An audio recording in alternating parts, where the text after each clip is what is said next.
Be honest. Someone asks you for something, and before they've finished the sentence, before your mind has had time to weigh it, you've already said yes. You didn't decide, you complied. You're going to lie awake tonight, 2 a.m., replaying it, listing the things you wanted to say, the version of yourself you wanted to be in that conversation, the one that finally said no. You didn't say yes because you wanted to help. You said yes because something in your body decided saying no was more dangerous than whatever the favor would cost you. That something isn't a character flaw, it's a survival reflex, and it gets worse the deeper you go.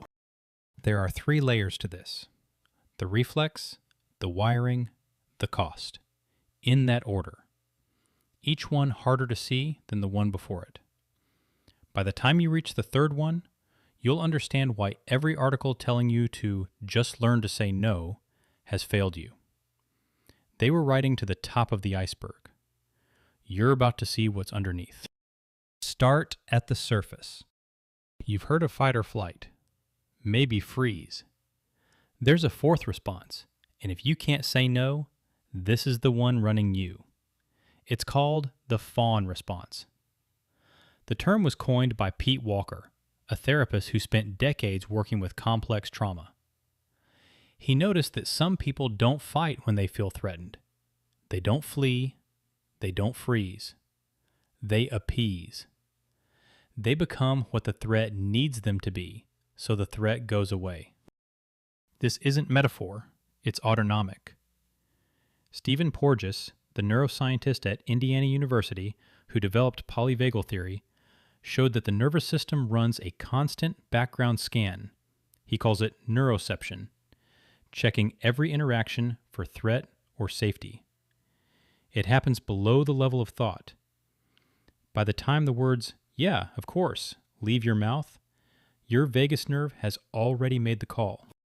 So here's what's actually happening when someone asks you for a favor. Your body doesn't process the request. It processes the risk. What's the risk of saying no? They might be upset. They might think you're selfish. They might pull away. They might tell other people. To your logical brain, that's mild social discomfort. To your nervous system, that's exile.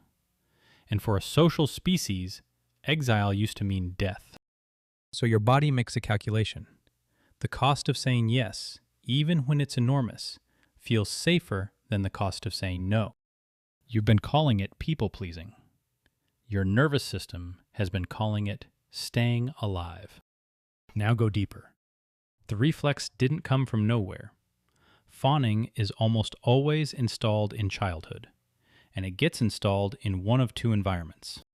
The first, a caregiver whose mood was unpredictable. You learned to read the room before you could read words. You learned what a long exhale meant, what a particular silence meant, what the angle of a parent's shoulders meant. Bessel van der Kolk, the psychiatrist at Boston University who spent 4 decades studying trauma, describes this as the body keeping score, the nervous system encoding patterns long before the brain can name them. Your hypervigilance wasn't a personality trait. It was field research. The second environment is quieter, which is why most people who grew up in it don't recognize it. Your needs weren't punished, they were just inconvenient. Maybe a parent was sick. Maybe a sibling needed more. Maybe nobody was cruel. They were just stretched thin. And you learned that asking for things made you a problem. You learned that being easy, being agreeable, being good, that was the safest way to occupy space.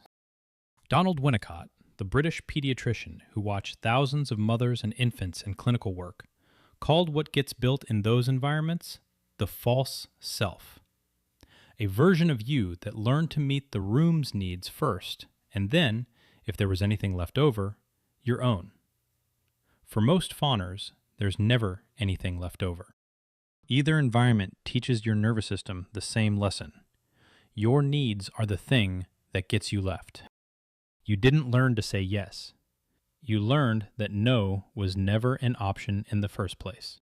Now the deepest layer.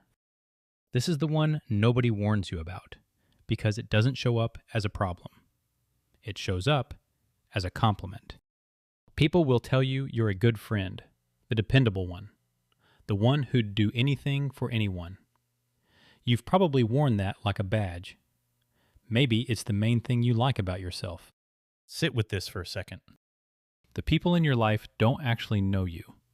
They know the version of you that agrees. They know the version that absorbs. They know the Fawn Response wearing your face. Alice Miller, the psychoanalyst who wrote The Drama of the Gifted Child, spent her career documenting this exact mechanism. Children who became so attuned to others that the self they were supposed to develop never quite did. They grew up, they got jobs, they got partners, but the central self stayed undeveloped because every available developmental resource went into reading the room. When you can't say no, you don't get to be known.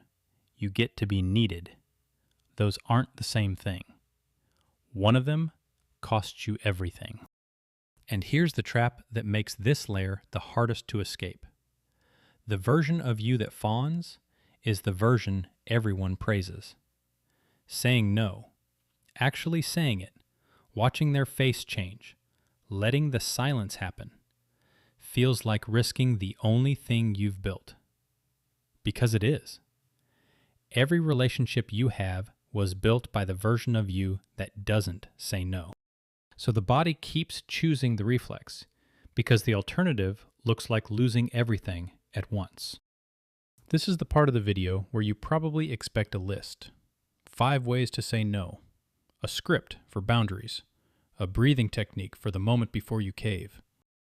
That's not what this is. There is no breathing technique that beats 40 years of neuroception. There is no script that overrides your vagus nerve. The reflex was built before you had language, in environments you didn't choose, by a nervous system that was trying to keep you safe. It doesn't switch off because you watched a YouTube video. But it does change when you can see it, when you can name the 3 layers underneath, when you stop blaming yourself for a choice your body made without you. Remember the iceberg. The reflex is what shows. The wiring is what's underneath. The cost is the part that's been quietly running your relationships for as long as you've had them. You weren't weak. You weren't naive. You weren't too nice. You didn't say yes because you trusted them. You said yes because saying no felt more dangerous than whatever they were asking for. Now you know the mechanism. You can see the layers. You can't unsee them. That's not everything, but it's the first everything. It was never broken. It was just never given a moment to learn that no one was going to leave. You're not broken.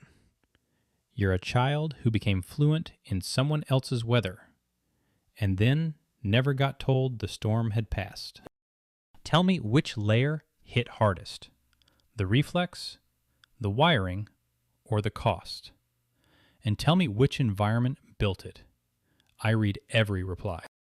Quietly, at 2 a.m., like always.